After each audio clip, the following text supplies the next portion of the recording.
카톡 검열 논란이 지금 수그러들지 않고 있는 그런 상황인데요. 이재명 대표가 직접 관련 내용을 또 거론하면서 카톡이 가짜뉴스의 성역이냐라고 민주당의 입장과 방침을 직접 재확인해줬습니다. 직접 들어보겠습니다.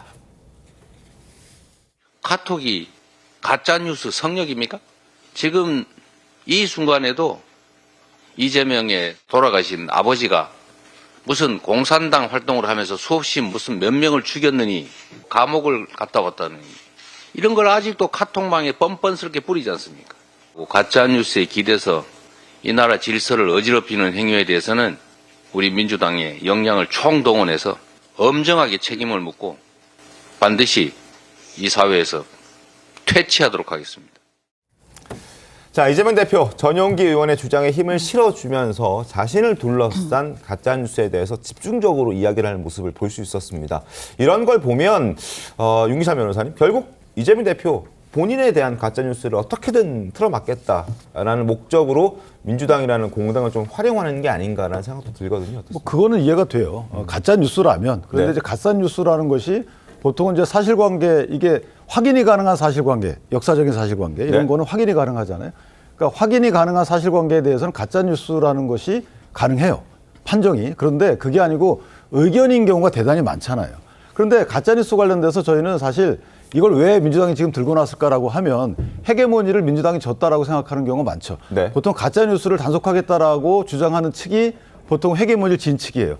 정권을 잡게 되면 그다음부터 가짜뉴스를 단속하겠다 이런 말을 하거든요. 네. 윤석열 정부도 그런 얘기를 한 거 맞아요. 그러니까 가짜뉴스는 분명히 단속 대상은 맞습니다. 그런데 가짜뉴스의 판정 시기, 기관, 그다음에 판정 가능 여부가 문제되는 거예요. 예를 들면 전용기 의원이 얘기했던 것처럼 내란 선전선동. 이거 내란 선전선동이 지금 불가능하거든요. 네. 예를 들면 어떤 조직을 짜가지고 내란 폭동을 일으키겠다고 선전 이렇게 하십시오라고 권하지 않는 한 과거에 있었던 비상계엄에 대해서 옹호하는 의견을 내든 아니 불가피했다는 의견을 내든 그 원인이 민주당에 있다는 의견을 내든 이것은 가짜 뉴스가 아니에요. 의견이지. 이건 정치적 권리입니다. 근데 지금 이거를 틀어막겠다고 하는데 가짜 뉴스의 개념을 동원하잖아요. 이거는 사실 정치적인 표현의 자유를 침해하겠다는 거고 그런 측면에서 부적합하다는 겁니다.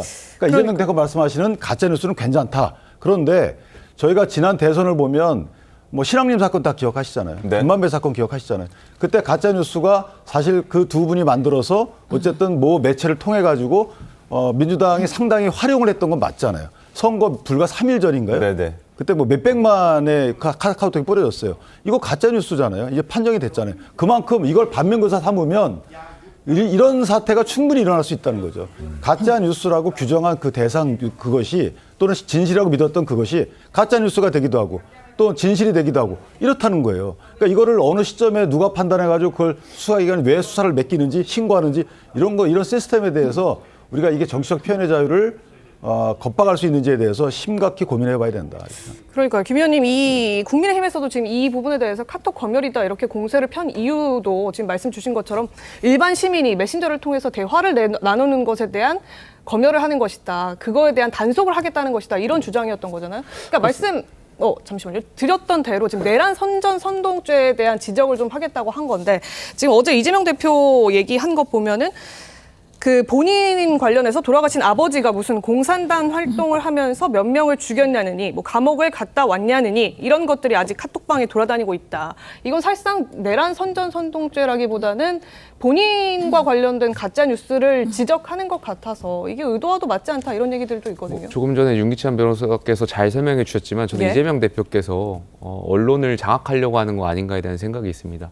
민주당은 권력이 잡히면 언론을 통제하려고 하는 습성이 있지 않나 개인적인 생각이 있는데요. 왜냐하면 문재인 정부 때도 민주당이 언론재갈법을 만들려고 했었습니다. 그때 징벌적 손해배상이라는 것을 만들어서 가짜 뉴스가 유포됐을 때 이제 언론사에 굉장히 큰 손해배상을 입히겠다라는 것이었는데 결국에는 저희 당이 그 당시 반대했었고 무산됐었죠. 네. 지금도 마찬가지입니다. 민주당이 뭔가 여론이 본인들께 좀 있다라고 판단이 되고 다수당을 무기로 해서 언론을 또다시 통제하려고 하는 것 아닌가에 대한 생각이 있고요.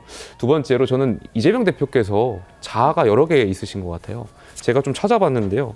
지난 총선에서 이재명 대표께서 이런 말씀하셨어요. 노무현 전 대통령께서는 자신을 비난했다고 그 비난한 정치인들을 비판하거나 비토하지 않았을 겁니다. 그거 제지하면 끝이 있겠습니까? 그렇게 해서도 안 되는 거죠. 표현의 자유라고 하는 게 있는 겁니다. 이 말씀을 하신 게 지난 총선에서 이재명 대표입니다. 네. 이제 와서 다시 본인을 향한 그런 비난과 이런 것을 용납하지 않겠다는 태도는 전 지도자로서는 글쎄 많은 국민들께서 평가해 주시지 않을까 생각합니다. 신 의원님 어떻게 보십니까? 뭐 계속 이재명 대표가 지금 상황에서 화두되는 게 저는 적당한가에 대해서 한번 질문을 드리고 싶은데요. 지금 윤석열 대통령 같은 경우에는 후보 시절에 국민 뒤에 숨지 않겠다. 라고 했는데 지금 엄청 숨어 계시잖아요. 그리고 본인이 이 비상계엄에 대해서 법적, 도의적 책임 이런 부분에 대해서 문제에 대한 책임 회피하지 않겠다고 했는데 계속해서 회피하는 모습을 보이고 있습니다. 그래서 이런 위정자들이나 권력자들이 본인이 했던 말에 대해서 본인 스스로가 자승자박이 되는 경우들이 많긴 한데 그것은 여당이나 야당이나 모든 정치인들이 잘 되돌아봐야 되는 문제이지 않을까 싶고요. 특히나 뭐 이재명 대표가 본인이 그동안 얼마나 정치적인 그런 탄압과 공격을 받으면서 여기까지 왔습니까? 그러다 보니까 정말 가짜 뉴스에 대한 문제의식 그리고 억울함이 분명히 쌓여 있을 거라고 생각합니다. 아마 김용태 의원님도 가짜 뉴스에 대해서 뭔가 공격받고 그러면 상당히 트라우마도 받을 수밖에 없는 게 정치인들도 우리 사람이지 않습니까? 그러다 보니까 이런 가짜 뉴스 척결에 대해서는 항상 필요한 부분인데 말씀하신 것처럼 이런 비상계엄에서 양쪽으로 갈라지는 부분에서의 각자의 그런 가짜 뉴스가 있다면 그런 부분들도 정화하기 위한 노력이 꼭 필요하다라고 저는 생각을 합니다.